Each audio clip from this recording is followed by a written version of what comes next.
अस्सलाम वालेकुम। आज हम डिस्कस करेंगे बायोमोलिक्यूल्स के बारे में। ठीक है, मैं आप लोगों को बताऊंगी कि बायोमोलिक्यूल्स होते क्या हैं। हम फर्दर इसकी डिवीज़न पढ़ेंगे। ठीक है, तो आज हम कार्बोहाइड्रेट्स को डिस्कस करेंगे।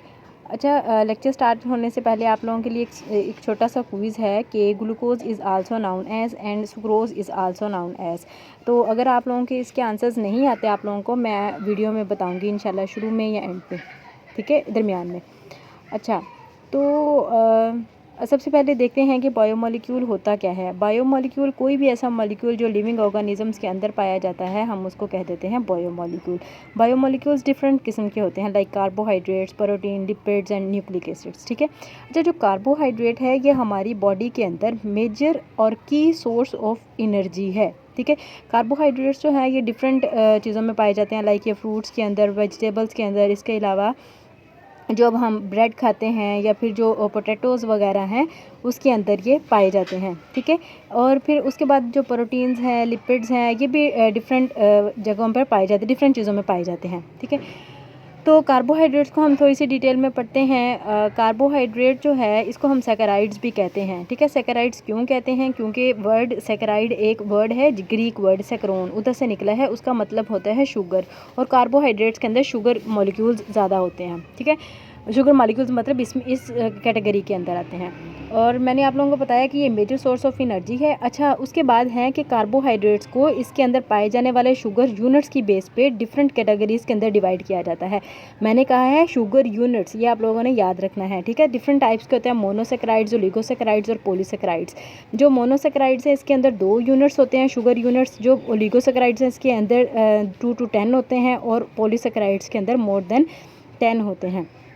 ठीक है, आज हम ये जो है तीनों को डिस्कस करेंगे। ठीक है, और जो मोनोसेक्राइड्स हैं सबसे पहले हम देखते हैं मोनोसेक्राइड्स क्या हैं। मोनोसेक्राइड्स को हम फर्दर डिटेल में पढ़ते हैं। अच्छा, जो मोनोसेक्राइड्स है इसको हम सिंपलेस्ट शुगर्स कहते हैं। सिंपलेस्ट शुगर क्यों कहते हैं? क्योंकि इनको फर्दर हाइड्रोलाइज नहीं किया जा सकता। मतलब इसके अंदर सिर्फ एक शुगर यूनिट होता है, ये याद रखना है, सिर्फ एक शुगर यूनिट होता है। ठीक है, अच्छा, अब मैं कह रही हूँ कि जो मोनोसेक्राइड्स हैं इनको आगे फर्दर डिवाइड किया जाता है on the basis of carbon atoms. मैं कार्बन एटम्स कह रही हूँ। ठीक है, तो मोनोसेक्राइड्स को कार्बन एटम्स की बेस पे ट्राइओस, टेट्रोस, पेंटोस, हेक्सोस और हेप्टोस में डिवाइड किया जाता है। ठीक है, ट्राइओस के अंदर 3 होते हैं कार्बन एटम्स, टेट्रोस के अंदर 4, पेंट के अंदर 6, हेप्टोस के अंदर 7 एंड सो ऑन। इसके अलावा केमिकल स्ट्रक्चर के बेस पर भी मोनोसेक्राइड्स को डिफरेंट कैटेगरीज के अंदर डिवाइड किया जाता है। डिफरेंट टाइप्स के होते हैं, उसमें से मेजर एग्जांपल है एक ग्लूकोज की और एक है फ्रुक्टोज की। ठीक है, और ये साथ मैंने केमिकल का एक ग्लूकोज का बनाया हुआ है स्ट्रक्चर। ठीक है, केमिकल स्ट्रक्चर ये आप लोगों ने वैसे ही देख लेना है, ज़्यादा पेपर के अंदर पूछा नहीं जाता पीपीएससी वगैरह में। तो ग्लूकोज के बारे में मैंने आप लोगों से क्वेश्चन पूछा था। ग्लूकोज जो है इसको हम ब्लड शुगर भी कहते हैं। ठीक है, ये आप लोगों ने अपने जहन में रखना है, ये पीपीएससी में पूछा जाने वाला मेजर क्वेश्चन है। उसके बाद है ओलिगोसेक्राइड्स। ओलिगोसेक्राइड्स जो हैं इनको हम कंपाउंड शुगर्स कहते हैं। कंपाउंड शुगर्स क्यों कहते हैं? क्योंकि इसके अंदर डिफरेंट शुगर मॉलिक्यूल्स होते हैं, शुगर यूनिट्स होते हैं डिफरेंट। ठीक है, इसके अंदर शुगर यूनिट्स डिफरेंट होते हैं, यानी 2 to 10 होते हैं, और हम इसको फर्दर हाइड्रोलाइज कर सकते हैं, मतलब इसको फर्दर हम तोड़ सकते हैं आगे। अच्छा, बिल्कुल मोनोसेक्राइड्स की तरह ओलिगोसेक्राइड्स को भी कार्बन एटम की बेस पे डिफरेंट कैटेगरीज के अंदर डिवाइड किया जाता है। वो है डाइसेक्राइड्स, ट्राइसेक्राइड्स और tetra saccharides and so on. Di के अंदर 2, ट्राई के अंदर 3, टेट्रा के अंदर 4। इसी तरह केमिकल स्ट्रक्चर की बेस पे सुक्रोज, लैक्टोज और माल्टोज। लैक्टोज जो है ना, ये जो मिल्क होता है दूध के अंदर, या मिल्क जो प्रोडक्ट्स होती हैं उसके अंदर लैक्टोज पाया जाता है।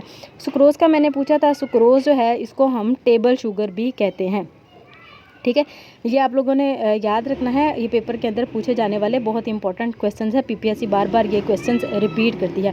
साथ ही एक स्ट्रक्चर बनाया हुआ है माल्टोज का। ठीक है, ये आप लोगों ने वैसे ही देख लेना, ये ज़्यादा पूछा नहीं जाता पेपर में, बस वैसे ही मैंने आप लोगों के लिए ऐड किया है। ठीक है, अच्छा, सुक्रोज को आप लोगों ने याद रखना है, टेबल शुगर कहते हैं। ठीक है, उसके बाद हम अब स्टार्ट करते हैं पॉलीसेक्राइड्स। पॉलीसेक्राइड्स जो हैं इसको भी हम कंपाउंड शुगर्स कहते हैं, क्योंकि इसके अंदर भी डिफरेंट शुगर यूनिट्स होते हैं, शुगर यूनिट्स। ठीक है, ये आप लोगों ने याद रखना है, इसके अंदर मोर देन 2 शुगर यूनिट्स होते हैं, यानी कि ये अगर इसको हम तोड़ें तो इसके अंदर से मोर देन 10 इसके अंदर से शुगर यूनिट्स निकलते हैं, ठीक है।